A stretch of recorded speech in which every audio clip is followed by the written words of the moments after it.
Hi guys, so this is our third lecture on percentage. Basics हम लोग पढ़ रहे हैं। परसेंटेज का ये तीसरा लेक्चर है। शीट 1 है। आप लोगों के पास ऑलरेडी सीट हो गई होगी। मेरा एक सजेशन है आपके लिए कि सीट आप लोगों के पास पहुंच जाती है तो आप उसको सॉल्व करके देख लिया करो पहले से, चाहे आपको आता हो या ना आता हो। अगर आपके पास क्वेश्चन बैंक ऑलरेडी पहुंच चुका है तो उसको आप एक बार सॉल्व करके जरूर देख लेंगे। इससे आपका फायदा होगा क्योंकि आपके क्वेश्चन को पढ़ने की जो फ्रीक्वेंसी वो थोड़ी सी अच्छी हो जाएगी। ठीक है ना। आपको कंसेप्ट सीखने के साथ साथ क्वेश्चन पे भी फोकस करना है। मेरा मकसद यहाँ पे सिर्फ कंसेप्ट सिखाने के साथ साथ अच्छे क्वेश्चंस कराना भी है। इजी, मॉडरेट, डिफिकल्ट और एकदम लोअर, हर टाइप क्वेश्चन मैंने यहाँ पे इंक्लूड किए हैं। तो जहाँ से मैंने छोड़ा था मैं वहीं से रिज्यूम कर रहा हूँ। एक सीट में जैसे मैंने 40 के आसपास क्वेश्चन डाल रहा हूँ तो मैं सारे क्वेश्चन सॉल्व नहीं कराऊंगा। जो अच्छे क्वालिटी क्वेश्चन है वो मैं सॉल्व कराऊंगा और कुछ क्वेश्चन आपके प्रैक्टिस के लिए जो है आप खुद से बनाओगे। ठीक है, ओके भाई। चलो क्वेश्चन नंबर 27 से हम स्टार्ट करेंगे। 26 हम डिस्कस कर चुके हैं। क्वेश्चन नंबर 27 आपकी सीट का है। फ्रैक्शन के क्वेश्चन है। फ्रैक्शन के क्वेश्चन नॉर्मली प्री के एग्जाम में आपके आते रहते हैं। जैसे question number 27 says if the numerator of a fraction is increased bye 20%, कि किसी भिन्न का जो अंश है, भिन्न कैसे होती है, न्यूमरेटर अपॉन डिनोमिनेटर, अंश बटे हर। तो अंश मैंने x मान लिया, हर मैंने y मान लिया। अब इसके फ्रैक्शन के न्यूमरेटर को बढ़ा दिया जाता है 20%।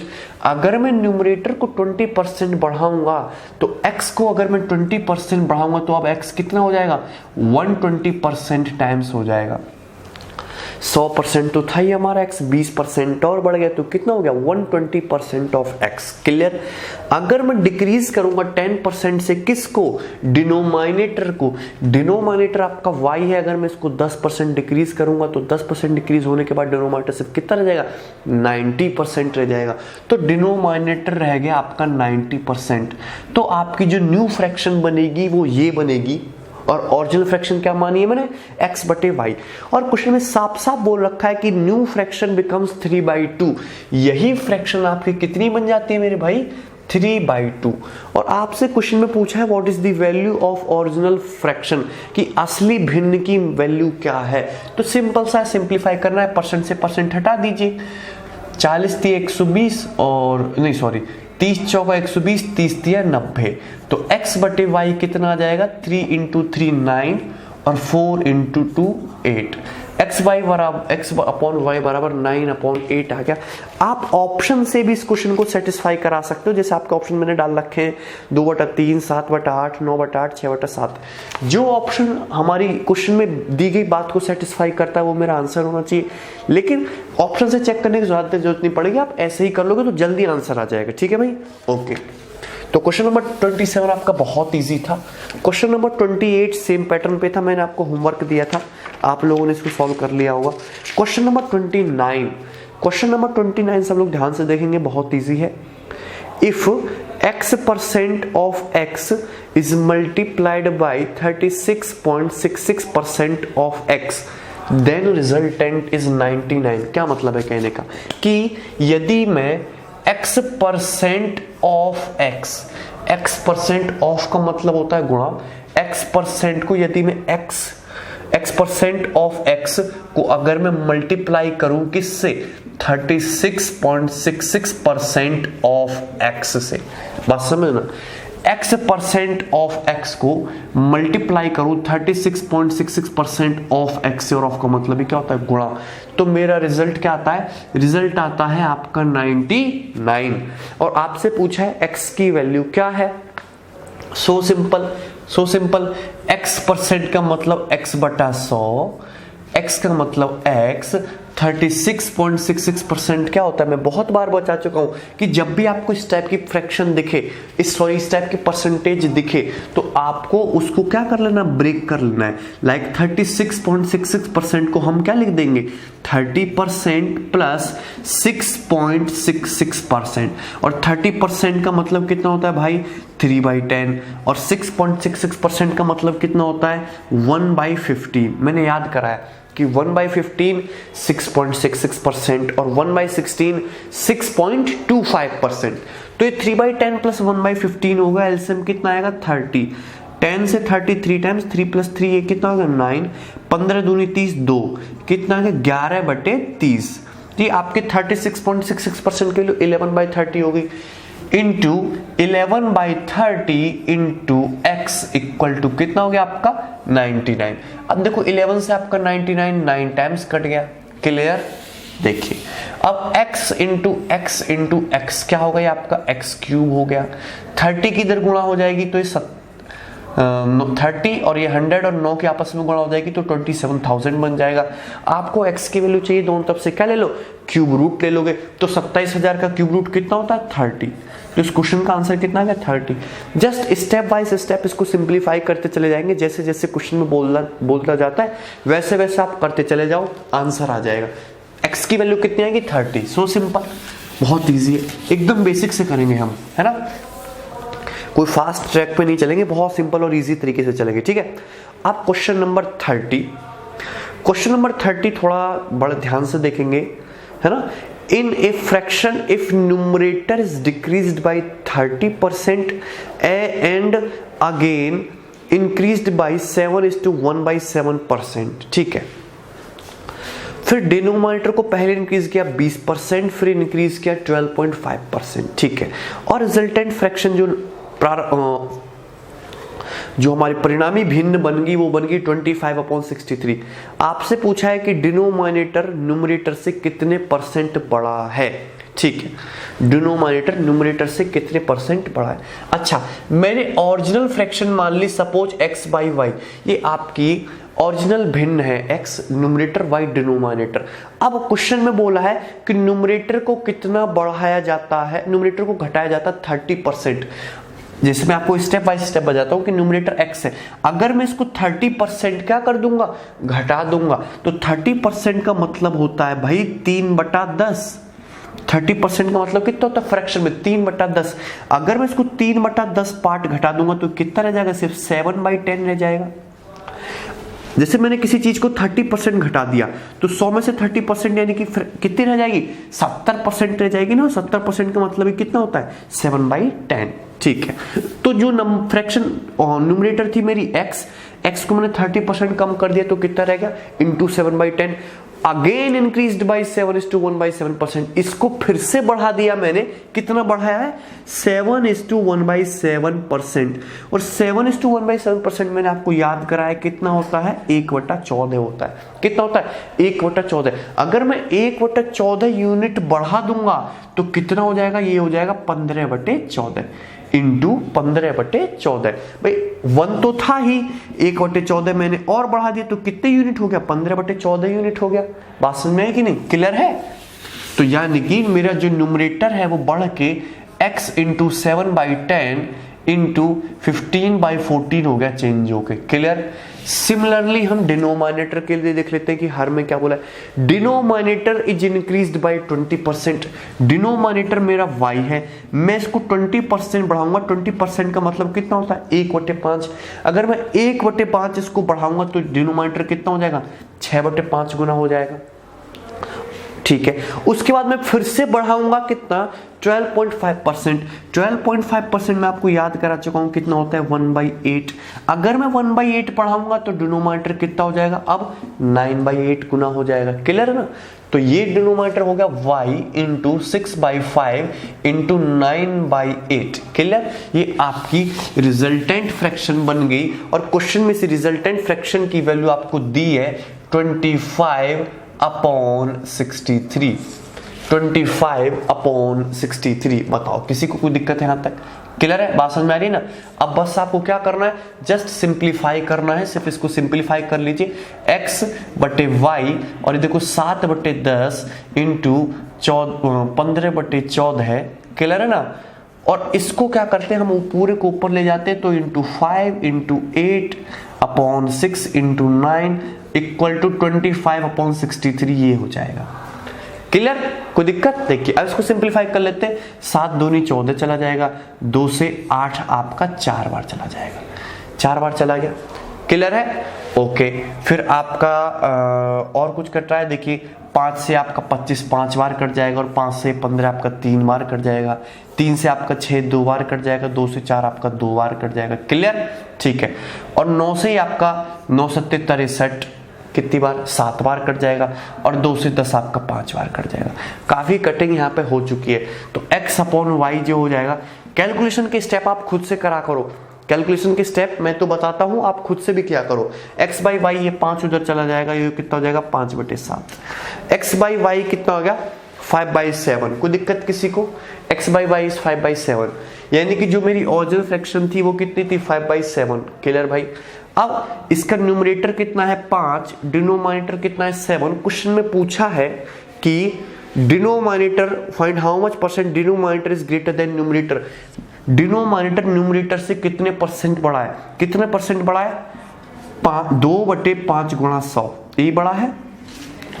डिनोमिनेटर न्यूमरेटर से तो बेस क्या हो जाएगा 5, कितना बड़ा हो गया 2 इंक्रीज हो गया, प्लस का 2, तो 2/5 गुणा 100 यानी कि 40% मोर है आपका डिनोमिनेटर न्यूमरेटर से। क्लियर है ना? तो ये आपके इस क्वेश्चन का आंसर हो गया। वेरी इजी, आपको क्या करना था, बस कैलकुलेशन करनी थी और कुछ भी नहीं। ठीक, नेक्स्ट देखेंगे। नेक्स्ट क्वेश्चन, हाँ next question 31 is a very good question. Quantum CAT Sarvesh Kumar Verma का क्वेश्चन है सीधा। A fraction in reduced form is such that when it is squared and then its numerator is increased by 25% and denominator is reduced to 80%। अच्छा, पहले मैं आपको 2 word clear करना चाहूंगा, सब लोग ध्यान से समझेंगे। इंग्लिश में हमेशा वर्ड सेम ही रहेंगे, हिंदी में बदलते रहते हैं। जैसे लिखा हुआ है, 2 चीजें लिखी हुई हैं, रिड्यूस्ड बाय 80%, ठीक है, और दूसरा चीज लिखी हुई है रिड्यूस्ड टू 80%। इसमें बच्चों को बड़ी कंफ्यूजन होती है, लोग इस पे ध्यान भी नहीं देते। अगर आप ध्यान नहीं दोगे तो अर्थ का हो जाएगा अनर्थ। यहाँ पे रिड्यूस्ड बाई 80%, यहाँ पे रिड्यूस्ड टू 80% है। रिड्यूस्ड बाई 80% का मतलब क्या होता है कि अगर कोई चीज पहले 100% थी तो 80% से घट गई, यानी कि सिर्फ कितनी रह गई 20% रह गई। ये इस लाइन का मतलब है। ये होता है आपका रिड्यूस्ड बाय 80%। रिड्यूस्ड टू 80% का मतलब क्या होता है कि अगर कोई चीज पहले 100% थी तो अब कट पिट के काट छाट के सिर्फ कितनी रह गई 80% रह गई। यानी कि मैंने वस्तु को 100% थी 80% तक शॉर्ट कर दिया। कितना रह गया 80%। यहाँ पे 80% से कम हुआ, यहाँ पे 80% तक कम हुआ। बात समझ में कि नहीं? क्लियर है? तो ये इंग्लिश में कभी इसका भाव चेंज नहीं होगा। ये डिफरेंस आपको रिड्यूस्ड बाय 80% और रिड्यूस्ड टू 80% में, इसका विशेष कर ध्यान रखेंगे। ठीक है, अब हम अपने क्वेश्चन पे वापस आ जाते हैं कि एक फ्रैक्शन है इस तरीके से कि जब मैं उसको स्क्वायर करता हूं तो सपोज मैंने फ्रैक्शन ओरिजिनल फ्रैक्शन मान ली x/y, ये मेरी ओरिजिनल फ्रैक्शन है, ओरिजिनल भिन्न है। ठीक है, अगर मैं इसको स्क्वायर करूंगा तो x² अपॉन y² आएगा स्क्वायर करने पर। क्लियर है? और इसके न्यूमरेटर को मैं 25% बढ़ाऊं, अगर मैं इसके न्यूमरेटर को 25% बढ़ाऊंगा तो इसका न्यूमरेटर हो जाएगा 125%। नया न्यूमरेटर 125% गुना हो जाएगा में। क्लियर? और डिनोमिनेटर को मैं रिड्यूस करूं, इज रिड्यूस्ड टू 80% लिखा है, रिड्यूस्ड टू 80% लिखा है, यानी कि डिनोमिनेटर कितना हो जाएगा y² का 80%। क्लियर? और जो रिजल्टेंट फ्रैक्शन बनेगी दैट मींस ये फ्रैक्शन ये बन जाती है 5/8 ऑफ ओरिजिनल फ्रैक्शन, यानी कि ये जो रिजल्टेंट फ्रैक्शन है मेरी, ये original fraction that means x/y का 5/8 गुना है। ये क्वेश्चन में बोला है, तो x/y का कितना 5/8 गुना। क्लियर भाई? चलिए अब देखो सिंप्लीफाई करना है कि परसेंटेज से तो सीधा परसेंटेज हटा दो। अब 5 से 25 कट जाएगा, 5 से आपका 16 कट जाएगा, 5 से 25 5 बार कट जाएगा, 8 से 16 2 बार कट जाएगा। x/y से सिंपली आपका पूरा x/y 1 बार कट जाएगा, और x/y 2 ऊपर 5 नीचे, x/y आ गया आपका 2/5। x/y कितना आ गया आपका 2/5। अच्छा, आपसे क्या पूछा है? आपसे पूछा है product of numerator and denominator. Numerator 2 denominator 5, इनका प्रोडक्ट पूछा है। प्रोडक्ट कितना होगा 2 × 5 यानी कि 10। बात समझ में कि नहीं? कितना होगा न्यूमरेटर डिनोमिनेटर का प्रोडक्ट 10। अंश और हर का गुणनफल पूछा है, अंश 2 है हर 5 है, तो अंश और हर का गुणनफल निकाल दिया मैंने 10। सिंपल क्वेश्चन है, ठीक है। लेकिन आपके एग्जाम में और खासकर प्री में तो मेंस में भी परसेंटेज से इजी ही क्वेश्चन आएगा, कोई बहुत ज्यादा टफ क्वेश्चन आपके पेपर में नहीं आएगा। ठीक है, चलो question number 33। Question number 33, difference of two number is 1660। दो संख्याओं का डिफरेंस 1660 है, ठीक है। If 7.5% of one number is 12.5% of other number, मतलब दो संख्याओं का डिफरेंस है वो 1660 है, ठीक है।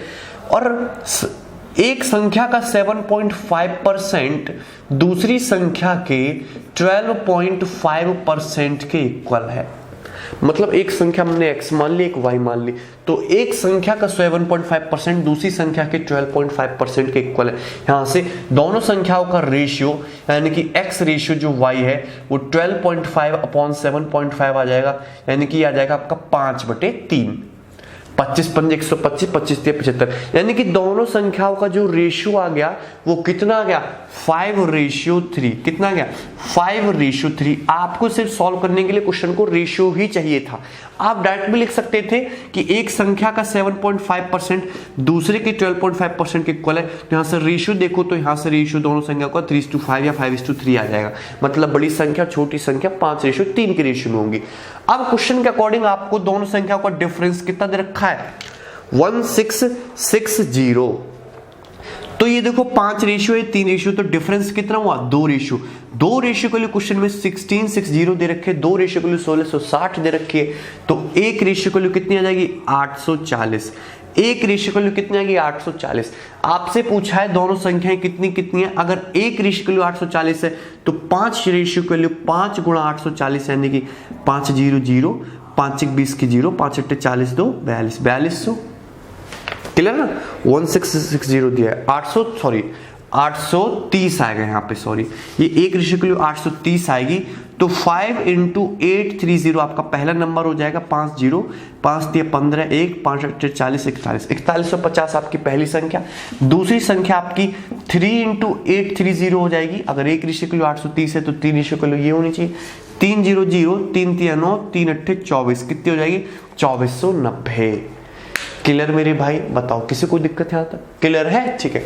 आगे बढ़ेंगे है ना, और नेक्स्ट क्वेश्चन करेंगे, ठीक है। नो बकवास, ओनली क्वेश्चंस, ठीक है। सारे सीरियस बंदे हैं यहाँ पे। If A exceeds B by X%, then which one of the following is true? I think मैं आपको ये क्वेश्चन करा चुका हूं, ठीक है। मैं फिर से बता दे रहा हूं, इफ A exceeds B, मैंने इसका कंसेप्ट आपको बड़े डिटेल में समझाया है, ठीक है। उसी पे बेस्ड क्वेश्चन भी है। If A exceeds B by X%, then which one of the following is true? मतलब A जो है B से X% बड़ा है, A जो है B से X% बड़ा है, यानी कि A की जो वैल्यू है वो B से X% बड़ा है, यानी कि A की जो वैल्यू है वो B × 100 + X/100 होनी चाहिए। बात समझ में आ रही कि नहीं? क्लियर है। A की जो वैल्यू है वो A जो है B से X% बड़ा है, X% बड़ा है, यानी कि 100% तो था ही B की वैल्यू, प्लस X% और ऐड कर दो, तो A जो है B के 100% प्लस X% के बराबर है। और परसेंट का मतलब 1/100 1/100 होता है, उसको मैंने यहाँ पे डायरेक्टली लिख दिया। अगर X% छोटा बोला जाता क्वेश्चन में तो प्लस की जगह किसका साइन आ जाता, माइनस का साइन आ जाता। तो A बराबर B × 100 + X/100, ये आ गया भाई, ठीक है। या फिर ये आपको कोई ऑप्शन तो दिख नहीं रहा, A बराबर ऐसे भी लिख सकता हूं B 100 + X/100 का मतलब 1 + X/100 एक ही बात है। 100 से अगर मैं डिवाइड कर दूं तो 1 + X/100 आ जाएगा। अगर B के अंदर गुणा कर दूं तो A बराबर B + BX/100, यानी कि आपका जो ऑप्शन दिख रहा है ना फोर्थ ऑप्शन जो है वो आपका करेक्ट आंसर है। कोई दिक्कत किसी को है ना, बहुत ईजी है। चलिए, ये सब बेसिक क्वेश्चंस हैं जो आपके एग्जाम में हमेशा आते रहे हैं और आते रहेंगे रिपीटेड मोड पे। If X% of A is same as Y% of B, question के अकॉर्डिंग ये क्वेश्चन नंबर 35 बहुत इंपॉर्टेंट क्वेश्चन है, और ये one of the repeated question में से हर एग्जाम में रिपीट हो चुका है कि X% of A is same as Y% of B, यानी कि X% ऑफ A जो है वो Y% ऑफ B के इक्वल है, ये आपको गिवन है। x% ऑफ a जो है वो y% ऑफ b के इक्वल है। तो आपसे क्या पूछा है, z% ऑफ b की वैल्यू क्या होगी, z% ऑफ b की वैल्यू क्या होगी। मैं हमेशा यही बोलता हूं कि इस टाइप के क्वेश्चन में आप सिर्फ ये फोकस किया करो कि आपसे पूछा क्या है। आपसे पूछा है z% ऑफ b, क्या पूछा है आपसे, z% ऑफ b, और ऑफ का मतलब क्या होता है, गुणा। तो आपसे पूछा है z, परसेंट का मतलब परसेंट, और बी का मतलब बी, आपसे यही पूछा है। मेरे पास बी भी है, मेरे पास परसेंट भी है, सिर्फ कमी कितनी की है, जेड की। तो जेड की यहां पे गुणा कर दो, जेड की ही यहां पे गुणा कर दो, कोई दिक्कत, बड़े ध्यान से समझना। जेड की ही मैंने यहां पे गुणा कर दी, जेड की ही मैंने यहां पे गुणा कर दी। मुझसे यही तो पूछा है, z% ऑफ बी, यही तो मतलब है, z% ऑफ बी, यही पूछा है, यही मुझे पूछा है। तो मैं y को क्या करूंगा, y को मैं यहां से हटाऊंगा और यहां पे लिख दूंगा, कोई दिक्कत। y को मैंने यहां से हटाया, यहां लिख दिया, तो मेरा जो आंसर है वो डायरेक्टली आ जाएगा, आपको कुछ करने की जरूरत नहीं है। आंसर डायरेक्टली क्या आ गया, आंसर आ गया zx upon y% of a। बस एक लाइन का क्वेश्चन है, zx upon y% of a, option number C. मैं हमेशा इस टाइप के क्वेश्चन में एक ही बात बोलता हूं कि सिर्फ उस पे फोकस करो जो आपसे पूछा गया है। मुझसे क्या पूछा गया था, z% ऑफ b, परसेंट मेरे पास ऑलरेडी था, बी मेरे पास ऑलरेडी था, जेड की कमी थी, तो मैंने जेड यहां भी चिपका दिया, जेड वहां भी चिपका दिया, सीधा सीधा आंसर आ गया। ठीक है, इजी है। Question number 35 is very easy. Now next question number 36। Question number 36 कहता है कि a बराबर b into D upon C, a बराबर b into D upon C. a b c d आपके वेरिएबल है। अच्छा, b C और D सबको 10% बढ़ा दिया जाता है, तो A कितना परसेंट बढ़ जाएगा, B को भी 10% बढ़ा दिया, C को भी 10% बढ़ा दिया और D को भी 10% बढ़ा दिया, तो A आपका कितना प्रतिशत बढ़ जाएगा। ठीक है, तो बहुत सिंपल है, वर्बली भी इसको किया जा सकता है कि 10% ही बढ़ जाएगा आपका A B। कैसे कि जैसे अगर मैं B को 10% बढ़ाऊंगा तो B हो जाएगा आपका 110% टाइम्स, अगर मैं D को 10% बढ़ाऊंगा तो D भी हो जाएगा आपका 110% टाइम्स, सॉरी D। अगर मैं C को भी 10% बढ़ाऊंगा तो C भी हो जाएगा आपका 110% ऑफ C। 110% से 110% आपका हट गया, तो A बराबर जो है ये कितना बचा, 110%। B D और C, B D और C, इतना हो गया ना A बराबर, इतना हो गया ना A बराबर, यानी कि B D अपॉन C ये तो रहा ही रहा, 110% हो गया। 110% हो जाने का मतलब 10% बढ़ गया, बात समझे कि नहीं। 110% बढ़ जाने का मतलब 10% बढ़ गया। आप इस क्वेश्चन को वर्बली भी कर सकते हैं कि ये भी 10% बढ़ा, ये भी 10% बढ़ा, तो 10% से 10% का इफेक्ट कट जाएगा, सिर्फ क्या बढ़ेगा नंबर आपका, 10% ही बढ़ेगा। It was very easy. ठीक है ना, एग्जाम में इजी क्वेश्चन भी आते हैं। Okay, question number 37 same as previous pattern में ऑलरेडी इसको एक्सप्लेन कर चुका हूं, इसको आप खुद से ट्राई करेंगे। क्वेश्चन नंबर 37, ठीक है। Now come to question number 38। Question number 38 is really good. Question number 38 ये थोड़ा टफ क्वेश्चन है, इसको थोड़ा ध्यान से देखेंगे। 2 cubes of bronze have their total weight equivalent to 60 kg. The first piece contain 10 kg of pure zinc and the second piece contain 8 kg of pure zinc. मतलब दो आपके ब्रॉन्ज हैं, ब्रॉन्ज का मतलब समझते हो कांस्य, मतलब मिश्र धातु है, जिंक और कॉपर के मिश्रण को बोलते हैं, जिंक और कॉपर के मिश्रण को बोलते हैं ब्रॉन्ज। तो आपके दो ब्रॉन्ज के क्यूब हैं, आपके क्या है, दो ब्रॉन्ज के क्यूब हैं, और उनका जो टोटल वेट है वो 60 kg है। टोटल वेट कितना है, 60 kg। क्वेश्चन के अकॉर्डिंग पहले क्यूब में 10 किलोग्राम प्योर जिंक है। देखो, ब्रॉन्ज का मतलब होता है जिंक प्लस कॉपर, ब्रॉन्ज का मतलब होता है जिंक प्लस कॉपर। इसमें जिंक कितना है, 10 किलोग्राम, इसमें जिंक कितना है, 8 किलोग्राम। बात में ये क्वेश्चन के अकॉर्डिंग बोला जा रहा है, ठीक है। ओके, मतलब इस वाले ब्रॉन्ज में 10 किलोग्राम जिंक है, बाकी बचा कुचा कॉपर है। इस वाले जिंक में 8 किलोग्राम जिंक है, इस वाले ब्रॉन्ज में 8 किलोग्राम जिंक है, बाकी बचा कुचा कॉपर है, ठीक है भाई। क्वेश्चन के according what is the percentage of zinc in the first piece of bronze, कि पहले वाले ब्रॉन्ज के क्यूब में, यानी कि पहले वाले टुकड़े में कितने परसेंट आपकी जिंक है। कितने परसेंट जिंक है यदि दूसरे वाले क्यूब में जो जिंक है वो पहले वाले क्यूब में जिंक से 15% ज्यादा है। बड़े ध्यान से समझेंगे कि क्वेश्चन के अकॉर्डिंग आपसे ये पूछेगा कि पहले वाले क्यूब में, पहले वाले ब्रॉन्ज के टुकड़े में कितने प्रतिशत जिंक है, जबकि दूसरे वाले ब्रॉन्ज के टुकड़े में जो जिंक है वो पहले वाले टुकड़े में जो जिंक है उससे 15% ज्यादा है। बात समझ में है कि नहीं? क्लियर है? 15% ज्यादा है।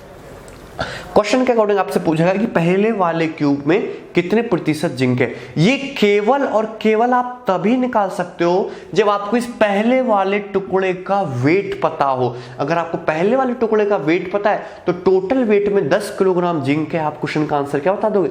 इजीली बता दोगे। ठीक है, इस क्वेश्चन को आप ऑप्शन से भी बना सकते हो, लेकिन मैं मेथड से बताऊंगा। तो मुझे इस वाले क्यूब का वेट निकालना है, मेरा टारगेट है। सपोज इसका वेट x है तो इसका वेट कितना होना चाहिए? 60 माइनस x kg होना चाहिए।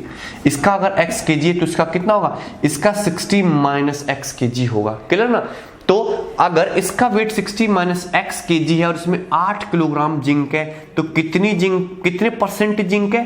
8/60 माइनस x इंटू 100, इतनी जिंक है भाई। टोटल 60 माइनस x kg में 8 किलोग्राम जिंक। तो दूसरे वाले क्यूब में जो जिंक है वो इतने परसेंट है। पहले वाले ब्रॉन्ज के टुकड़े में जो जिंक है वो कितने परसेंट है? x kg का कितना? 10। 10 आउट ऑफ x इंटू 100, इतने kg जिंक है, इतने kg जिंक है। और यही जो डिफरेंस है यही कितना दे रखा है आपको? 15% के इक्वल दे रखा है भाई। पहले वाले क्यूब में जो जिंक है वो इतनी है, दूसरे वाले क्यूब में जो जिंक है वो इतने परसेंट, उनका डिफरेंस कितना दे रखा है आपको? 15%। ये दूसरे वाले में, ये पहले वाले में।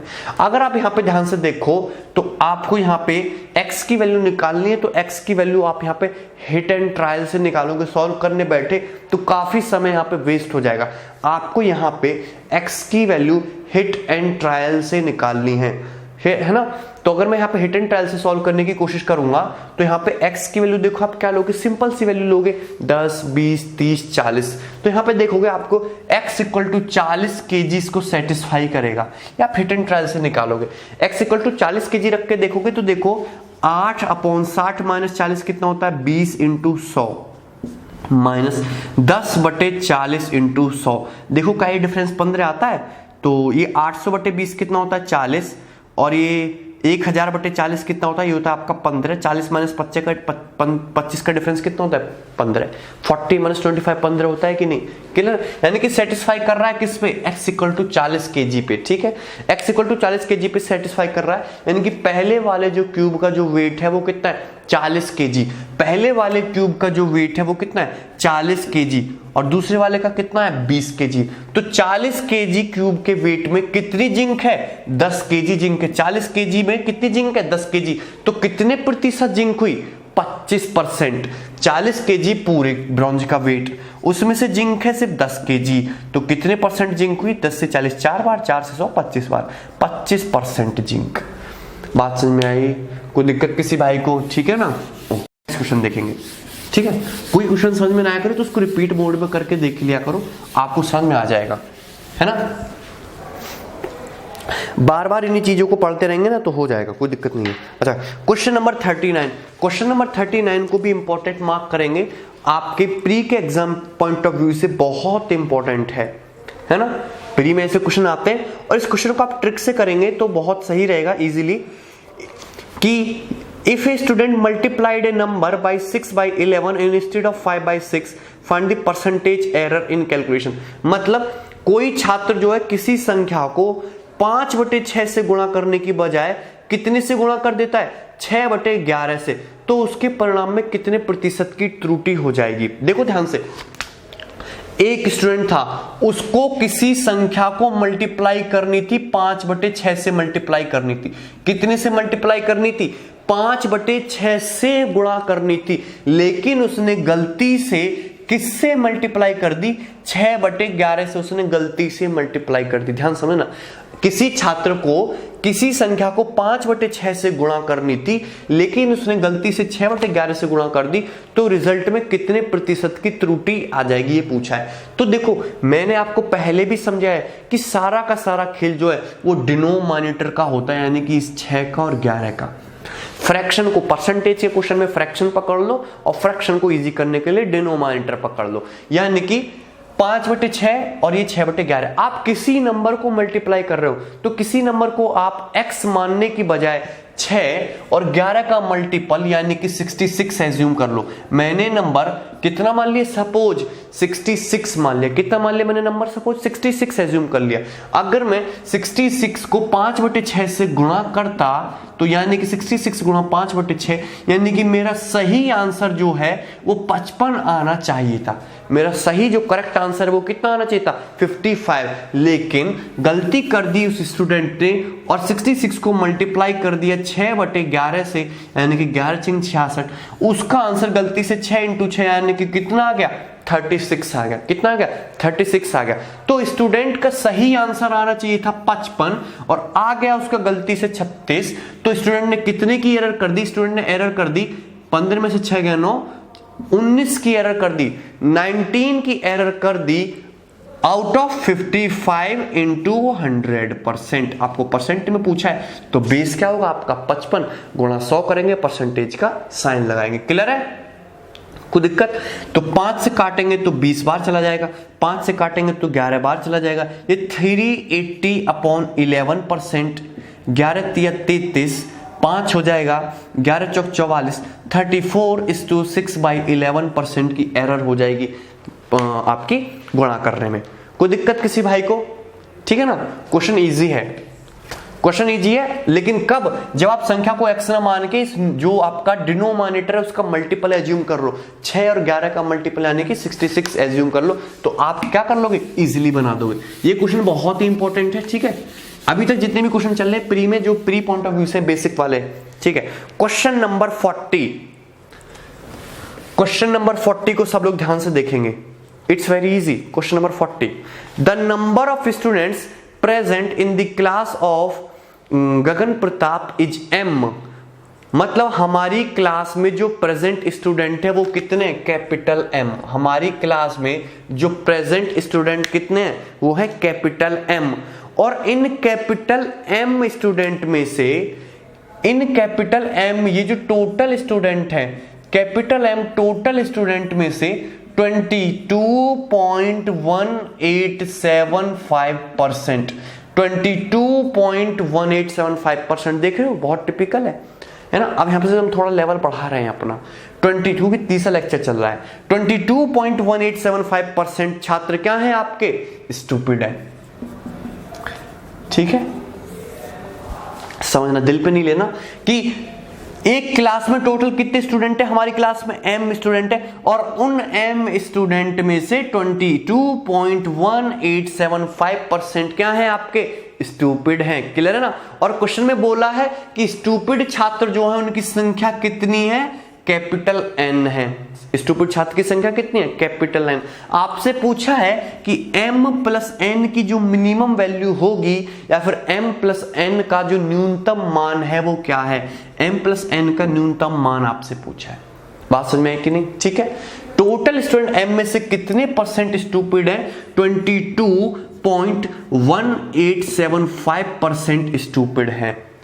22.1875% स्टूपिड हैं। बात समझ में आई कि नहीं, क्लियर है। मैंने क्या बताया है, मैंने हमेशा बताया कि जब भी इस टाइप के फ्रैक्शन आए तो उसको ब्रेक कर लो। इसको कैसे ब्रेक करोगे, 22.1875% का मतलब होता है 22% प्लस 1875%, 22% प्लस 0.1875%। देखो 22% तो आप जानते हो, 22% आप जानते हो, 22% का मतलब होता है 22/100। एक तो क्लियर है। मुझे 0.1875% की फ्रैक्शन वैल्यू चाहिए कि 0.1875 क्या होता है। मैं आपको पहले भी बता चुका हूं कि जैसे कोई चीज इस टाइप के 0.1875 अगर मैं इसको 4 से मल्टीप्लाई कर दूं, इसको 4 से भाग कर दूं, तो मुझे अपने काम की चीज मिलेगी। जैसे 4 पंजे 20 की जीरो वहां से लगे 2, 4 7 28 2 30 की जीरो वहां से लगे 3, 4 8 32 3 35 का 5 ऐसे लगे 3, 4 एकम 4 3 7, यानी कि 0.75। यानी कि जो 0.1875 है ये 0.75% अपॉन 4 है। 0.75% को अगर 4 से डिवाइड करोगे तो 0.1875% आएगा। बात समझ में आ रही कि नहीं? हमेशा जब भी इस टाइप की चीज हो तो आप 4 से गुणा कर दीजिए, आपको इजी हो जाएगा। 4 से ऊपर गुणा कि 4 से नीचे। अब देखिए ये 22/100 ये तो एकदम ठीक ठीक है। ये जो 0.75% अपॉन 4 है, इसको ध्यान से देखो। देखो 75% कितना होता है भाई? 75% होता है 3/4। 3/4 होता है, तो 0.75% कितना होना चाहिए? 3/400। कितना होना चाहिए? 3/400। भाई 0.75% कैसा आएगा? जब मैं 100 से डिवाइड करूंगा तो 3/400/4 यानी कि कितना हो जाएगा? 3/1600। कितना हो जाएगा? 3/1600। बात समझ में आ रही है कि नहीं? ये 3/1600 हो गया। एलसीएम यहां से कितना आएगा? 1600 यहां से एलसीएम आएगा। तो 100 से 1600, 16 दूनी 32 का 2 वहां से लगे 3, 16 दूनी 32 और 3 35 प्लस 3, ये हो जाएगा 355/1600। 355/1600। बात समझ में आ रही है कि अगर इसको 5 से और काट लूं तो 71 बार चला जाएगा, और ये 5 3 15 और ये 5 71/320, 71/320। ये आपके 22.1875% की वैल्यू कितनी आएगी? 71/320। इस बात का मतलब समझ रहे हो आप? मैंने ये निकाल दिया कि 22.1875% की वैल्यू कितनी होती है? 71/320। ये मतलब होता है, ये मतलब होता है। इस लाइन का मतलब क्या है? इस लाइन का मतलब था, क्वेश्चन में क्या बोला गया था? अगर हमारी क्लास में टोटल m स्टूडेंट हैं तो उसमें 22.1875% स्टूपिड हैं, जो कि n। तो 22.1875% का मतलब क्या होता है? 71/320। और ये 320 क्या डोनेट कर रहा है? 320 डिनोट कर रहा है आपके टोटल स्टूडेंट। डिनोमिनेटर जो होती है वो टोटल चीज होती है। और ये 71 कितना डिनोट कर रहा है आपका? 71 डिनोट कर रहा है आपका स्टूपिड स्टूडेंट। स्टूपिड। बात समझ में कि नहीं? तो 320 की टोटल स्टूडेंट की स्ट्रेंथ में कितने स्टूडेंट स्टूपिड है? 71 स्टूपिड है। बात समझ में कि नहीं? आप देखो लॉजिक ये होता है कि स्टूडेंट क्या होता है? आधा डेढ़ पौना तो नहीं हो सकता स्टूडेंट, या तो 1 होगा या 2 होगा या 3 होगा। स्टूडेंट फुल इंटीजर में होंगे, ठीक है?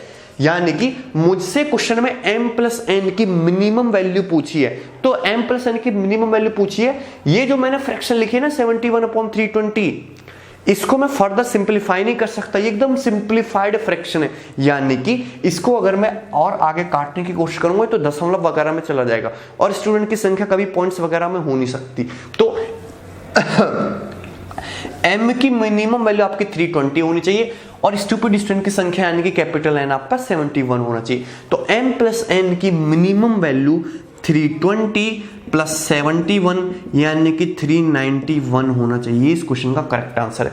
तो ये काफी खतरनाक क्वेश्चन है। खतरनाक कैसे? कि इस चीज परसेंटेज को फ्रैक्शन में कन्वर्ट करना भी, ये भी एक आर्ट है। मैंने थोड़ी टिपिकल परसेंटेज ली है, इससे आपका दिमाग खुलेगा थोड़ा सा, ठीक है भाई? ओके, आगे बढ़ेंगे। Next question, step by step हम लोग क्वेश्चन सॉल्व करते चले जाएंगे, ठीक है ना? और ये जो परसेंटेज है ये आपका 10-12 क्लास तक जाएगा, वो कि बेसिक टॉपिक है।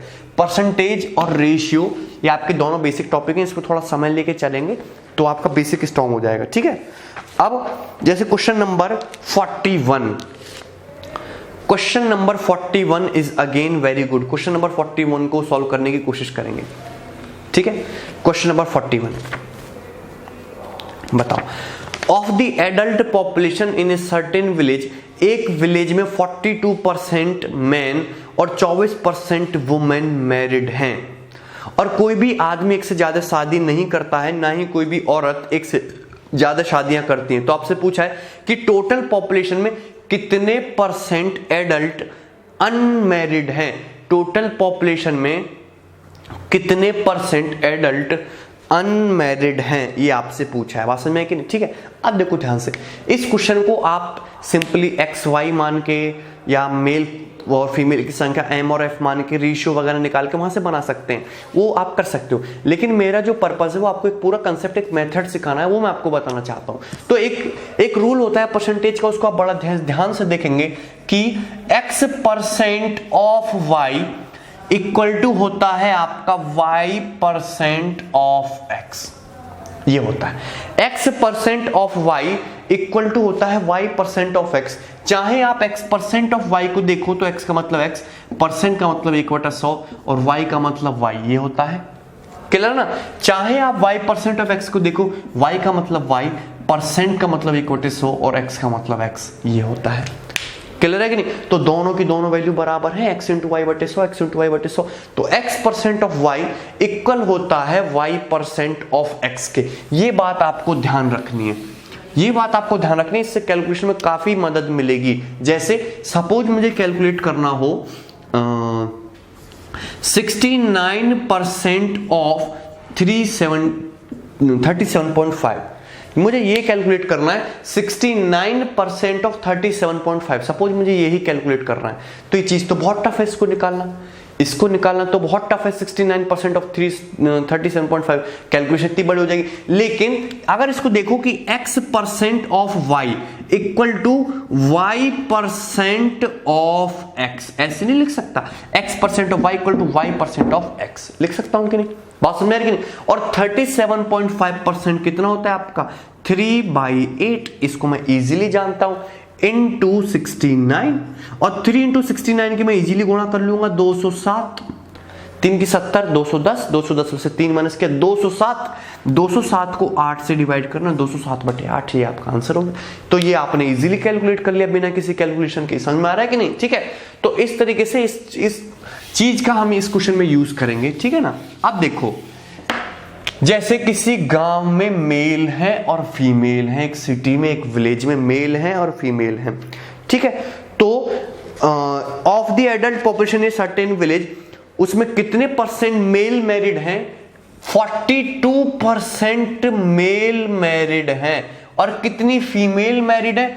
24% फीमेल मैरिड है। 42% मेल मैरिड है, 24% फीमेल मैरिड है। लेकिन आपको यह पता है कि जितने मेल की शादी हुई होगी उतने ही फीमेल की शादी हुई होगी। कोई भी पर्सन एक से ज्यादा शादी नहीं करता है। अगर सपोज 100 मेल पर्सन की शादी हुई होगी तो 100 ही फीमेल पर्सन की शादी हुई होगी। बात समझ आ रही कि नहीं? तो यहाँ पे 42% मेल मैरिड है, यहाँ पे 24% मेल मैरिड है, यहाँ पे 42 है, यहाँ पे 24 है। यदि मैं मेल की संख्या मान लू सपोज 2400 और फीमेल की संख्या मान लू सपोज 4200, मैंने फीमेल 4200 मान लिए, मैंने मेल 2400 मान लिए, तो टोटल ये जो मैरिड मेल है मैरिड फीमेल है इक्वल हो गए कि नहीं? मेल कितने मैरिड है? 42%। फीमेल कितने मैरिड है? 24%। यहाँ पे 42 है, यहाँ पे 24 है, तो मैंने यहाँ पे 2400 से गुणा कर दी, मैंने यहाँ पे 4200। क्वेश्चन को जस्ट सिंपलीफाई करने के लिए, क्योंकि चाहे मैं 2400 का 42% निकाल लूं, क्या आएगा? 24 इंटू 42 आएगा। चाहे मैं 4200 का 24% निकाल लूं, वो भी कितना आएगा? 42 इंटू 24 ही आएगा। यानी कि टोटल मेल कितने हो गए? 2400, टोटल फीमेल कितनी होगी? 4200। क्लियर है? यहाँ पे 42 था तो मैंने 2400 चिपका दिया, यहाँ पे 24 था मैंने 4200 चिपका दिया, क्योंकि आपको मैरिड मेल और मैरिड फीमेल की संख्या क्या रखनी है? बराबर। अब देखो, टोटल अगर मेल 2400 है, टोटल अगर फीमेल 4200 है, तो गांव की जो टोटल पॉपुलेशन हो जाएगी वो कितनी हो जाएगी? 6600। 4200 प्लस 2400 कितना हो गया टोटल? ये 6600। तो 6600 की टोटल पॉपुलेशन में कितने मैरिड मेल है? कितने मैरिड मेल है? 24 इंटू 42। और मैरिड फीमेल भी इतनी है, 24 इंटू 42। तो 6600 की टोटल पॉपुलेशन में टोटल मैरिड कपल या टोटल मैरिड एडल्ट कितने हैं? 2 इंटू 24 इंटू 42 कितने? 2 into 24 into 42 total married adult है 6600 की पॉपुलेशन में। बात समझ में आ रही है कि नहीं? कोई दिक्कत है? कोई डाउट? ठीक है, इंटू 100%, इंटू क्या कर दोगे आप? 100%। बात समझ में आई कि नहीं? क्लियर है? ओके। अब देखिए आपको कट जाएगा, 2 0 से 2 0 कट जाएगा, 6 चौक 24 और 6 से 11 बार कट जाएगा। बात समझ में आई कि नहीं? 4 दूनी 8, 8 दूनी 16 का 6, 8 चौक 32 33, 336 बटे 11, 11 तिया 33, 0, 11 पंजे 55, 11 पंजे 55 कितना आएगा 30.55%। तो ये 30.55% क्या आया, ये मैरिड एडल्ट आ गया out of total population. 30.55% is married adult, ये शादीशुदा लोगों की संख्या है टोटल पॉपुलेशन में से।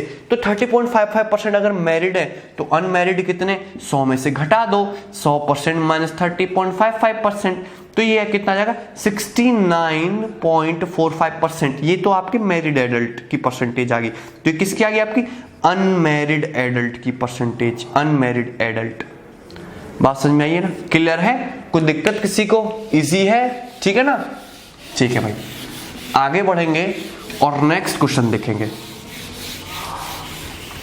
ठीक है ना। चले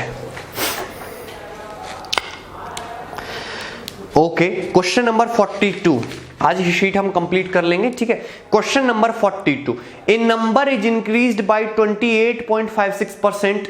ये क्वेश्चन बहुत इंपॉर्टेंट है। किसी संख्या को 28.56% बढ़ाया जाता है तो ओरिजिनल नंबर वापस जानने के लिए इसको कितने परसेंट घटाना पड़ेगा, ये आपसे पूछा है। देखो 28.56% की वैल्यू कितनी होती है, 2/7। 28.56% की वैल्यू कितनी होती है, 2/7। बात समझ में आ रही है कि नहीं, ठीक है। क्योंकि मैं बता चुका हूं कि 1/7 का मतलब होता है 14.28%, तो 2/7 का मतलब कितना होता है 28.56%, ठीक है। किसी नंबर को 28.56% बढ़ाया जाता है, यानी कि 2/7, फ्रैक्शन में 2/7, यानी कि अगर ओरिजिनल नंबर 7 था तो उसको कितना बढ़ाया है 2, यानी कि ओरिजिनल का नंबर अगर 7 था तो 2 बढ़ा के ये कितना हो जाएगा 9, 7 से कितना हो गया 9। और क्वेश्चन में पूछा है कि ओरिजिनल नंबर पे वापस जाने के लिए इसको कितना घटाना पड़ेगा, तो ओरिजिनल नंबर पे वापस जाने के लिए इसको 2 ही घटाना पड़ेगा, लेकिन इस बार बेस कितना हो जाएगा 9, 2/9 इंटू 100%। और 1/9 में आपको बता चुका हूं कितना होता है 11.11%, और 2/9 कितना हो जाएगा फिर आपका 22.22%। ये आंसर आएगा 22.22%। कोई दिक्कत किसी को, क्लियर है, वेरी गुड, ठीक है। Next question number 43, question number 43 को देखेंगे बड़े ध्यान से। क्वेश्चन नंबर 43 बहुत अच्छा क्वेश्चन है। क्वेश्चन नंबर 43 बहुत सही क्वेश्चन है, इस क्वेश्चन को सब लोग बड़े ध्यान से देखेंगे। 2 numbers are less than third number by 83:1/3% and 64.28% respectively. 2 number किसी तीसरे नंबर से क्रमशः 83 तथा 64.28% कम है। मतलब 3 नंबर की कहानी दी गई है, फर्स्ट, सेकंड और थर्ड, ये आपके 3 नंबर हैं, क्लियर है ना। और 2 नंबर किसी तीसरे नंबर से कितने 83:1/3% और 64.28% कम है, क्लियर है ना। तो आपसे पूछा है first then second number is how much greater than first number, तो आपका दूसरा नंबर पहले नंबर से कितने प्रतिशत ज्यादा है, ठीक है। तो देखो इस क्वेश्चन को आपको 2 तरीके से बताऊंगा। एक तो होता है कि सिंपल परसेंटेज दी हुई है आपको 20, 25, 30, उस क्वेश्चन को आप इजीली बना सकते हो, लेकिन जब इस टाइप की टिपिकल परसेंटेज आ जाए तो उसको कैसे सॉल्व करोगे, इसलिए मैंने ये क्वेश्चन लिया है। सबसे पहली बात कि 83:1/3% होता है भाई आपका 5/6। कितना होता है 5/6 होता है आपका 83:1/3%। कैसे कि मैंने याद कराया है आपको कि 1/6 जो होता है वो 16 सही 2/3% होता है, और इनके बीच में होता है प्लस का साइन। 1/6 होता है 16 + 2/3%। अगर मैं दोनों तरफ 5 से गुणा कर दूं तो 5/6 आ जाएगा, 16 पंजे 80 प्लस 10/3%, क्लियर ना। और 10/3 का मतलब होता है 3 + 1/3, और 80 + 3 कितना होता है आपका 83:1/3%। आगे कि नहीं, क्लियर ना। तो 83:1/3% होता है आपका 5/6, ये मैं आपको बता चुका हूं। फिर 64.28%, इसको सोचना थोड़ा सा डेंजरस है, थोड़ा सा खतरनाक है। 64.28% का मतलब होता है 50% प्लस 14.28%। परसेंटेज आपको अच्छे से याद होनी चाहिए, दशमलव में, फ्रैक्शन में, हर तरीके से। 50% का मतलब हाफ और 14.28% का मतलब 1/7। ठीक है ना, परसेंटेज को ब्रेक कर दो। ये बहुत टिपिकल परसेंटेज है, आपको बहुत रेयर देखने को मिलेंगे, मैं आपकी प्रैक्टिस करा रहा हूं जिससे आपको इसको याद हो जाए। 1/2 + 1/7 एलसीएम आ जाएगा 14, 2 सत्ते 14, 7 दूनी 14, कितना हो जाएगा 9/14, कितना आएगा 9/14। क्लियर। क्वेश्चन के according to numbers are less than third number by 83 to 1/3%। अगर इसको पहले तरीके से बनाओगे, यानी अगर थर्ड नंबर 6 है, थर्ड नंबर अगर 6 तो पहला नंबर 5 कम, यानी कि कितना होना चाहिए 1 होना चाहिए। क्लियर। फिर दूसरे के अकॉर्डिंग 64.28% लेस देन है दूसरा नंबर तीसरे नंबर से, यानी कि अगर तीसरा नंबर अगर 14 है, तीसरा नंबर अगर 14 है तो दूसरा नंबर 9 कम, यानी कि कितना होना चाहिए 5 14। बात समझ में आई कि नहीं? क्लियर है? कोई दिक्कत है किसी को? 83 to 1/3%, 1/5/6, 64.28% कितना कैलकुलेट किया मैंने आपका, ये 9/14 64.28। क्लियर है ना? ठीक है। Two numbers are less than third number by this and this. ठीक है, यानी कि अगर पहला थर्ड नंबर 6 है तो अब मैंने अलग अलग रेशियो ले लिया। थर्ड नंबर अगर 6 तो पहला नंबर 5 कम, यानी कितने होने चाहिए 1:6 के रेशियो में। दूसरा नंबर अगर आपका 14 है तो पहला तीसरा नंबर आपका 14 है तो दूसरा नंबर 9 यूनिट कम, यानी कि कितना होना चाहिए 5। ये 5:14 के रेशियो में। अब देखिए थर्ड नंबर यहाँ तो 6 है, यहाँ तो 14 है, ये तो गलत बात है। तो 6 और 14 को क्या करना पड़ेगा, इक्वल करना पड़ेगा। 6 और 14 को इक्वल कैसे करोगे कि 42 कर लो। 6 और 14 का एलसीएम कितना होता है 42। तो 42 करने के लिए मुझे यहाँ पे मल्टीप्लाई करनी पड़ेगी 7 से और यहाँ पे मल्टीप्लाई करनी पड़ेगी मुझे 3 से। बात समझ मेरी? मैंने यहाँ पे 7 से मल्टीप्लाई किया तो 7 एक कम, ये कितना हो गया 7। क्लियर है? कितना हो गया 7। और यहाँ पे 3 से मल्टीप्लाई किया तो ये हो जाएगा 15। और यहाँ पे मैंने 6 × 7 और 14 × 3, ये कितना हो गया 42। कितना हो गया 42। बात समझ में कि नहीं? कितना हो गया 42। तो आपकी पहली दूसरी तीसरी संख्या को रेशियो आ गया। क्वेश्चन सिर्फ यहां तक भी पूछा जा सकता था। अच्छा, लेकिन क्वेश्चन में आपसे ये पूछ लिया कि दूसरी संख्या पहली संख्या से कितने प्रतिशत अधिक है। तो दूसरी संख्या पहली संख्या से बेस कितना हो गया 7, कितनी अधिक है 8 अधिक है। 8/7 × 100%। और 8/7 को कैसे लिखोगे 1 + 1/7 × 100%, ऐसे लिखोगे ना। 1 × 100% यानी कि 100 आ गया। 1/7 यानी कितना आएगा 14.28। तो 100 + 14.28 यानी कि 114.28%, 114.28%। कोई दिक्कत किसी को? बात समझ में आई कि नहीं? क्लियर है? ठीक है, इजी था। मतलब अगर आपके परसेंटेज टिपिकल दे रखी हो तो आप इस तरीके से रेशियो बना के इस क्वेश्चन को इजीली सॉल्व कर सकते हो। Question number 44। क्वेश्चन नंबर 44 को ध्यान से देखेंगे, बहुत इंपॉर्टेंट क्वेश्चन है। ठीक है, लॉजिक भी इसमें थोड़ा सा कि साबरमती एक्सप्रेस में in Sabarmati express there are as many wagons as there are number of seats in each wagon. मतलब साबरमती एक्सप्रेस में उतने ही डिब्बे हैं जितने की हर डिब्बे में सीटें हैं, ये कहने का मतलब है। यानी कि सपोज साबरमती एक्सप्रेस की हर डिब्बे में 10 सीटें हैं, तो साबरमती एक्सप्रेस में टोटल 10 ही डिब्बे हैं, ये कहने का मतलब है। ठीक है ना? वैसे बेतुकी सी बात है। ओके, अब क्वेश्चन में बोला है कि मिडिल मोस्ट कंपार्टमेंट में 25 यात्री यात्रा कर रहे हैं। तो साबरमती एक्सप्रेस में बहुत सारे कंपार्टमेंट है, इस तरीके से साबरमती एक्सप्रेस होगी तुम्हारी। और इसमें जो मिडिल मोस्ट कंपार्टमेंट है इसमें 25 पैसेंजर्स ट्रेवल कर रहे हैं, 25 यात्री यात्रा कर रहे हैं। और ये जो मिडिल मोस्ट कंपार्टमेंट है, जो बीच वाला डिब्बा है, ये अपनी कैपेसिटी का 71.428% फिल है। ये अपनी टोटल क्षमता का 71.428% भरा हुआ है अपनी क्षमता का। और इसमें कितने यात्री यात्रा कर रहे हैं 25 पैसेंजर कर रहे हैं, यानी कि 71.42% इक्वल टू 25 के होना चाहिए। लेकिन ये तो परसेंटेज में, हमको चाहिए फ्रैक्शन में। तो 71.428% कितना होता है 5/7। भाई 4 to 8 ये सब समझ जाओ ना 71 देख के।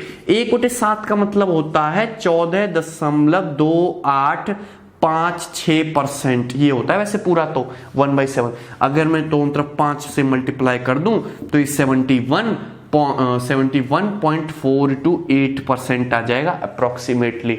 क्लियर है ना। तो ये 5/7 के इक्वल है। 71.428% फिल है, यानी कि अगर सपोज मिडिल वाले कंपार्टमेंट टोटल 7 यूनिट डिब्बे हैं तो कितने फिल हैं? 5 यूनिट ही फिल है। और 5 यूनिट फिल है यानी कि कितने यात्री ट्रेवल कर रहे हैं? 25 यात्री ट्रेवल कर रहे हैं। तो इस 5 की वैल्यू क्वेश्चन में कितनी दी है? 25। तो 1 की वैल्यू कितनी हो जाएगी? 5। जब 1 की वैल्यू 5 हो गई तो 7 की वैल्यू कितनी हो जाएगी? 35। यानी कि इस मिडिल वाले डिब्बे में टोटल कितनी सीटें हैं? 35 सीटें हैं। यानी कि इस साबरमती एक्सप्रेस में डिब्बे भी कितने होने चाहिए? फिर टोटल 35 ही डिब्बे होने चाहिए। कोई क्वेश्चन में साफ साफ बोला है कि जितनी एक वैगन में सीटें हैं उतनी ही साबरमती एक्सप्रेस में वैगन हैं। तो यदि मिडिल वाले वैगन में, मिडिल वाले कंपार्टमेंट यदि टोटल 35 सीटें हैं तो साबरमती एक्सप्रेस में भी 35 डिब्बे हैं। क्लियर। और पूछा है find the maximum number of passengers in the train. Train में कितने मैक्सिमम नंबर ऑफ पैसेंजर जा सकते हैं यदि it has minimum 20% seats always vacant. यदि इसमें कम से कम 20% सीट हमेशा खाली रहती हैं। अब साबरमती जो आपकी ट्रेन है इसमें टोटल कितने डिब्बे हैं? टोटल 35 वैगन है और हर वैगन में 35 सीट है। तो टोटल इतने पैसेंजर को कैरी करने की क्षमता है इसकी। लेकिन 20% ट्रेन बेचारी पूरी खाली चल रही है। तो 20% अगर खाली चल रही है तो फिल कितनी चल रही है? 80% फिल चली है। और 80% का मतलब कितना होता है? 4/5। 5 7 35 आ गया और ये 35 इंटू 4 कितना हो गया? 140। और 140 इंटू 7 यानी कितना आ गया? 980 आंसर आ गया। 980। कोई दिक्कत किसी को?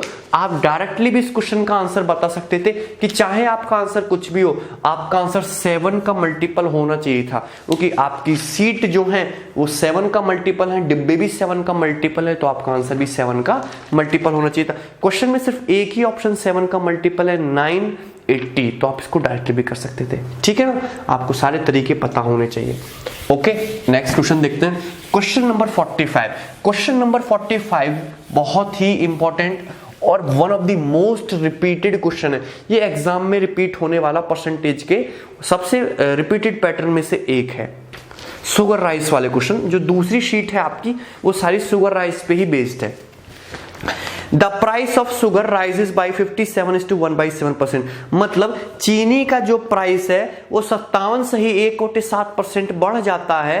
तो आप एक आदमी को अपने शुगर में कंजम्पशन कितने परसेंट कम करना चाहिए जिससे कि एक्सपेंडिचर पे कोई फर्क ना पड़े? ये क्वेश्चन है। पहले क्वेश्चन को भूल जाओ, यहां पे फोकस करो।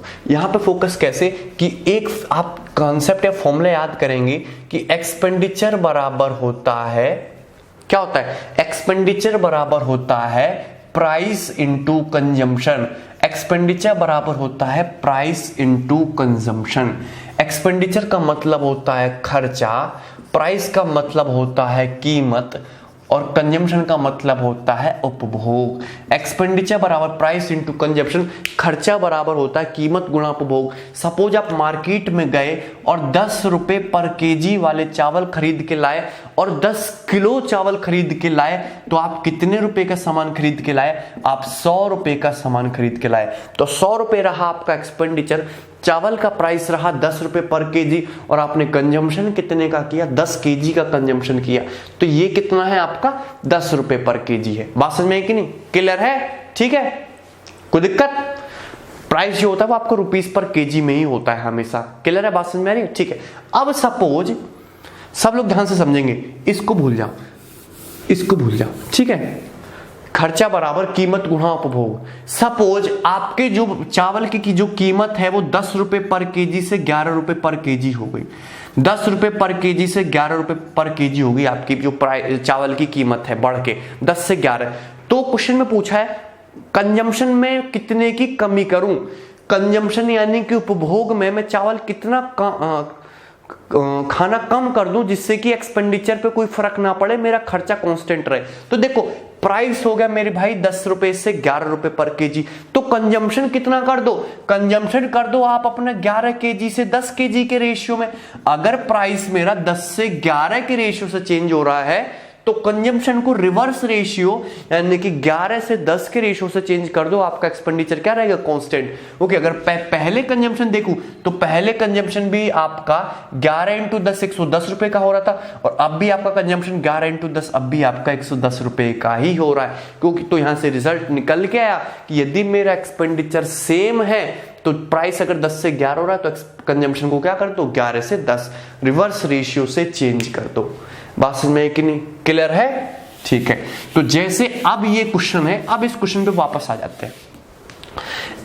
अगर एक्सपेंडिचर कांस्टेंट है तो आपके प्राइस का रेशियो आपके कंजम्पशन के रेशियो का उल्टा होता है, और आपके कंजम्पशन का रेशियो आपके प्राइस के रेशियो का उल्टा होता है। तो इस क्वेश्चन के अकॉर्डिंग चीनी की जो कीमत है वो कितनी बढ़ाई जाती है, 57 इंटू 1/7% इंक्रीज की जाती है, और 57 इंटू 1/7% का मतलब कितना होता है, 4/7।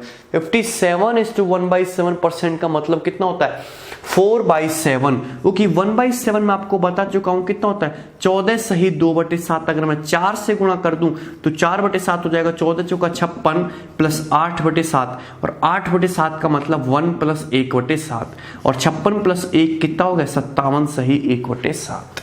बात समझ में कि नहीं? ठीक है, यानी कि 57 से 1/7%, 4/7 की वैल्यू होती है। मैंने शुगर का प्राइस 57 सही 1/7% बढ़ाया है, यानी कि अगर शुगर का प्राइस पहले अगर 7 रुपए पर केजी था तो अब 4 रुपए पर केजी के हिसाब से बढ़ के कितना हो जाना चाहिए, 11। यानी कि शुगर का जो प्राइस है वो 7 से क्या हो जाना चाहिए, 11। यही मतलब है। लेकिन मुझे अगर एक्सपेंडिचर को कांस्टेंट रखना है तो कंजम्पशन मुझे रिवर्स रेशियो से चेंज करना चाहिए, यानी कि 11 से क्या हो जाना चाहिए, कंजम्पशन 7 हो जाना चाहिए, तभी तो आपका एक्सपेंडिचर कांस्टेंट रहेगा। देखो अब तब पहले भी 77 का कंजम्पशन था, अब भी 77 का कंजम्पशन है। पहले अगर चीनी का प्राइस 7 रुपए पर केजी था, अब अगर 11 रुपए पर केजी है तो आपका प्राइस का रेशियो है, और कंजम्पशन का जो रेशियो होगा वो 11 से 7 हो जाएगा। तो कंजम्पशन मैंने 11 से 7 कर दिया, देखिए कितना कम कर दिया, 4 आउट ऑफ 11 इंटू 100%, और 1/11 कितना होता है, 9.09 इंटू 4 कर दोगे तो हो जाएगा 36.36%। 36.36%। सेकेंड ऑप्शन जो है वो आपका करेक्ट आंसर है। क्लियर है? कोई दिक्कत किसी को? बात समझ में आई? चलो आगे बढ़ेंगे नेक्स्ट। ये आपको याद रखना है कि अगर एक्सपेंडिचर को कांस्टेंट रखें तो जो प्राइस का रेशियो आपका कंजम्पशन के रेशियो का क्या होगा, रिवर्स होगा। ठीक है, question number 46। Question number 46 is again a very easy question. A water pipe is cut into 2 pieces. एक वाटर पाइप है जिसको 2 भागों में काट दिया जाता है, एक लॉन्गर पाइप में, एक शॉर्टर पाइप में। जो लॉन्गर पाइप है, लॉन्गर पाइप जो वो पूरे पाइप की लेंथ का कितना है, 70%। जैसे ये आपका एक वाटर पाइप है, ये आपका एक वाटर पाइप है, बात समझ रहे हो कि नहीं? इस वाटर पाइप को अगर मैं काट दूं इस तरीके से काटा जाता है कि वाटर पाइप का जो एक लॉन्गर पार्ट में, एक शॉर्टर पार्ट में, जो लॉन्गर पार्ट की लंबाई है वो पूरे वाटर पाइप की लंबाई का कितना है, 70%। यानी कि अगर पूरे वाटर पाइप की लंबाई अगर 100 है तो लॉन्गर पार्ट की लंबाई कितनी है, 70। तो ऑब्वियसली शॉर्टर की कितनी होगी, 30। शॉर्टर की कितनी होगी, 30। क्वेश्चन में पूछा है भाई how much percent is the longer piece longer than shorter piece, यानी कि आपका जो लॉन्गर पीस है वो शॉर्टर पीस से कितने प्रतिशत बड़ा है। तो कितने प्रतिशत बड़ा है, 40 बड़ा है आउट ऑफ 30 इंटू 100, 400/3%, 400/3% या 133.33%, यानी कि डी ऑप्शन आपका करेक्ट आंसर है। डी ऑप्शन जो है वो आपका करेक्ट आंसर है। क्लियर? कोई दिक्कत? आपको बस कंसेप्ट क्लियर होना चाहिए। परसेंटेज को फ्रैक्शन में, फ्रैक्शन को परसेंटेज में, कहां पे बेस लगाना है, कहां पे मोर करना है, कहां पे लेस करना है, इन सब चीजों के साथ आपको प्ले करना आना चाहिए। Question number 47। The price of rice falls by 20%। Question number 47 चल रहा है, ठीक है। हाँ, चावल की जो कीमत है वो कितनी, 20% गिर जाती है। तो एक आदमी को कितना चावल, how much rice can be bought more with the money that was sufficient to buy 20 kg of rice previously. यहां पे मोर है, मोर वर्ड नहीं आना चाहिए, मोर हटा दो, ठीक है। The price of rice falls by 20%। अब आदमी कितना राइस बाई कर सकता है जिससे पहले वो 20 किलोग्राम बाई कर पा रहा था, यानी कि एक्सपेंडिचर कांस्टेंट है, ठीक है। अब देखिए एक्सपेंडिचर बराबर क्या होता है, एक्सपेंडिचर बराबर होता है प्राइस इनटू कंजम्पशन, यही होता है। और प्राइस जो राइस का प्राइस है वो कितना फॉल हो गया 20%। 20% का मतलब होता है 1/5, यानी कि 5 रुपए, अगर 5 रुपए था तो 1 रुपए कम होकर कितना हो गया राइस का प्राइस 4 रुपए। 5 यूनिट से 4 यूनिट, 5 रुपए पर केजी से 4 रुपए पर केजी। अगर एक्सपेंडिचर कांस्टेंट रखना है तो कंजम्पशन किस रेशियो से चेंज होना चाहिए, 4 रेशियो से 5 रेशियो। प्राइस हुआ 5 से 4, कंजम्पशन हुआ 4 से 5, यानी कि अगर पहले आदमी 4 यूनिट चावल खरीद रहा था तो अब कितना चावल खरीदेगा, 5 यूनिट चावल खरीदेगा। तो पहले आदमी कितना चावल खरीद रहा था, 20 केजी चावल खरीद पा रहा था। और क्वेश्चन में पूछा कि अब आदमी कितने किलो चावल खरीद पाएगा, तो 4 से 20 5 गुना है, तो 5 से भी ये 5 गुना, यानी कि कितना खरीद पाएगा, 25 केजी ही खरीद पाएगा। पहले 20 केजी खरीद रहा था तो 20 पंजे 100 रुपए का ही खर्चा हो रहा था। अब 25 केजी खरीद रहा है, 4 रुपए के हिसाब से खरीद रहा है, अब भी 100 ही रुपए का खर्चा होगा। बात समझ में कि नहीं। अगर आपको कंजम्पशन का रेशियो पता है 4:5, मतलब पहले 20 किलो खा रहा था, दैट मींस 5 गुना खा रहा था, तो अब भी 5 गुना ही, यानी कि कितना खाएगा, 25 केजी। कोई दिक्कत, बहुत इजी क्वेश्चन था, ठीक है भाई। ओके, आगे बढ़ेंगे, नेक्स्ट क्वेश्चन देखेंगे, ठीक है। Question number 48। क्वेश्चन नंबर 48 सब लोग बड़े ध्यान से देखेंगे। Question number 48, price of sugar is reduced by 25%, कि शुगर का प्राइस जो है वो 25% कम हो गया।